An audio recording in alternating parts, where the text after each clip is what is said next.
तो hello friends, welcome back to my channel. और friend, जैसा कि आपको पता है कि हम लोगों ने पिछले वीडियोस के अंदर यूनिट नंबर 1 को इंजीनियरिंग केमिस्ट्री के डिस्कस किया, जिसमें हम लोगों ने बहुत सारे टॉपिक्स को कवर अप किया हुआ है। हार्डनेस को देखा हमने, टेम्पररी हार्डनेस, परमानेंट हार्डनेस को देखा, जो न्यूमेरिकल क्वेश्चंस होते हैं उनको हमने देखा। और मुझे पूरी उम्मीद है कि सारी चीजों को आपने अच्छी तरीके से फॉलो किया होगा, स्टेप बाय स्टेप आपने अच्छी तरीके से चीजों को लिखा होगा। और आज की वीडियो सीरीज के अंदर हम लोग यूनिट नंबर 2 स्टार्ट करने वाले हैं, जिसका नाम है boiler problem and softening method. यानी किस तरीके से बॉयलर प्रॉब्लम्स होते हैं, किस तरीके से हम उसको सॉल्व करते हैं, कौन कौन का प्रोसीजर होता है इसके अंदर, उनके बारे में हम बात करेंगे। और अगर आपने अभी भी हमारे प्लेलिस्ट को एक्सेस नहीं किया इंजीनियरिंग केमिस्ट्री के, तो इंजीनियरिंग केमिस्ट्री के प्लेलिस्ट को एक्सेस करने की कोशिश कीजिए, ताकि एग्जामिनेशन से पहले पहले हम लोग सारे टॉपिक्स को कवर अप कर लेंगे। तो प्लेलिस्ट अगर आप एक्सेस करके रखेंगे तो आपके एग्जामिनेशन के लिए ही फायदेमंद होगा। ओके। और आज की वीडियो सीरीज के अंदर हम बेसिक इंट्रोडक्शन लेंगे बॉयलर के रिगार्डिंग। उससे पहले हम लोग जान ले कि इस यूनिट के अंदर हमें कौन कौन से टॉपिक्स पढ़ने हैं। तो कंटेंट यहाँ पे आप देख सकते हैं। सबसे पहले हमें पढ़ना है बॉयलर ट्रबल्स के बारे में, जिसमें हम लोग जानेंगे sludge and scale formation, priming and foaming, boiler corrosion, costing, embrittlement. यानी ये सारी चीजें बॉयलर ट्रबल्स के अंदर आएंगी, जो को हम डिस्कस करेंगे आने वाले हमारे वीडियो सीरीज के अंदर।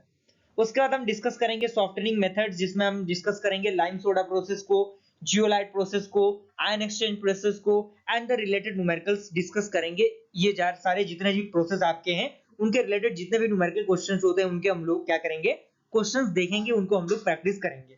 आज की वीडियो सीरीज के अंदर हम लोग बेसिक सा बॉयलर ट्रबल्स के बारे में जान लेते हैं, बेसिक सा इंट्रोडक्शन ले लेते हैं कि आखिर ये होता क्या है, बॉयलर क्या होता है, किस तरीके से यूज होता है। तो आइए हम लोग देखते हैं। तो इंट्रोडक्शन टू बॉयलर ट्रबल्स को जानने से पहले हमें बॉयलर्स के बारे में जानना जरूरी है।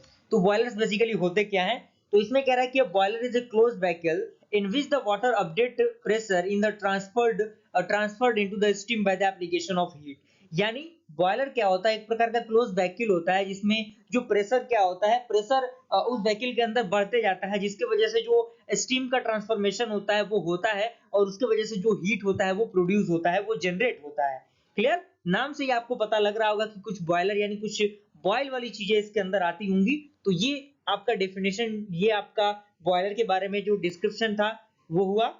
अब इसके अंदर स्टीम यूटिलाइजेशन का एक टर्म आता है, तो ये क्या होता है? तो इसमें कह रहा है कि steam is generated for the following plant uses.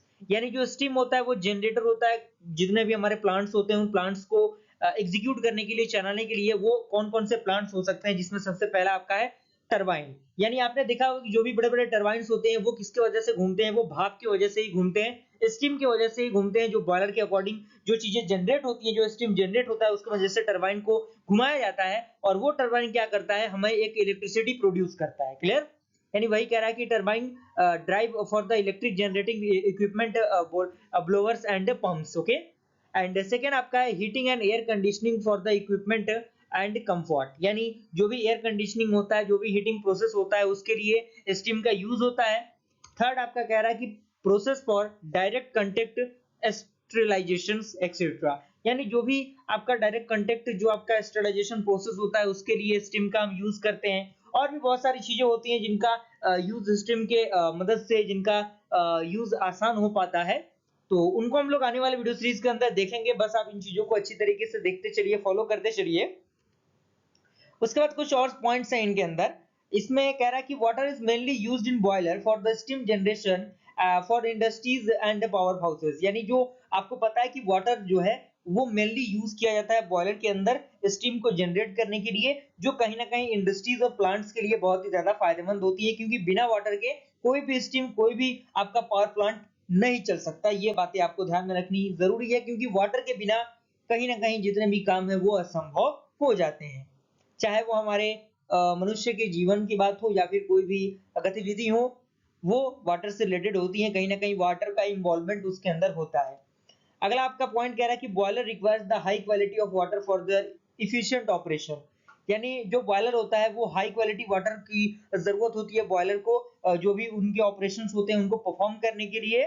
Third आपका पॉइंट कह रहा है कि water is mainly used in boiler for steam generation. यानी वाटर जो है वो मेनली किसके लिए यूज किया जाता है? वो स्टीम जनरेशन के लिए मेनली वाटर जो आपका है वो यूज किया जाता है। ओके। अगला पॉइंट कह रहा है कि in water only those impurities which causes the operational troubles in the boiler are eliminated. यानी कौन कौन से जो इंप्यूरिटीज है जो इसके अंदर होती हैं, और उसके बाद कह रहा है कि if water is feed directly to the boiler there arise many problem collectively they are called boiler troubles. यानी अगर वाटर डायरेक्टली फीड कर दिया जाए बॉयलर के अंदर, यानी डायरेक्टली डाल दिया जाए बिना उसके जांच किए, तो जो बॉयलर होता होगा उसके अंदर बहुत सारी खराबी, बहुत सारी दिक्कतें आएंगी, जो कि कहीं ना कहीं उस चीज को हम क्या कहते हैं, बॉयलर ट्रबल्स कहते हैं। जैसे सच अगर हम बात करें तो इसमें सबसे पहला आपका आता है sludge and scale formation, second आपका आता है प्राइमिंग एंड फॉर्मिंग, थर्ड आपका आता है कॉस्टिक इम्ब्रिटलमेंट एंड फोर्थ आपका आता है बॉयलर कोरोजन। ये सारे प्रॉब्लम्स होते हैं जिनको हम लोग आने वाले वीडियो सीरीज के अंदर डीपली डिस्कस करेंगे, जानेंगे किस तरीके से इनका प्रिवेंशन हम लोग करते हैं, किस तरीके से इसको सॉल्व करते हैं, और इससे रिलेटेड जो भी छोटे बड़े न्यूमेरिकल्स आएंगे उन न्यूमेरिकल क्वेश्चन को भी हम लोग डिस्कस करने की कोशिश करेंगे। तो यहाँ तक मुझे पूरी उम्मीद है कि सारी चीजें आपको कवर अप हो गई होंगी। सारी चीजों का आप लिखते चलिए, नोट्स को बनाते चलिए, और अगर आपने अभी तक टेलीग्राम ग्रुप को ज्वाइन नहीं किया तो जल्दी जल्दी टेलीग्राम ग्रुप को ज्वाइन कर लीजिए, ताकि जैसे ही कोर्स कंप्लीट होगा वहां से आप डायरेक्टली मुझसे कांटेक्ट करके नोट्स वगैरह एक्सेस कर सकते हैं। ओके।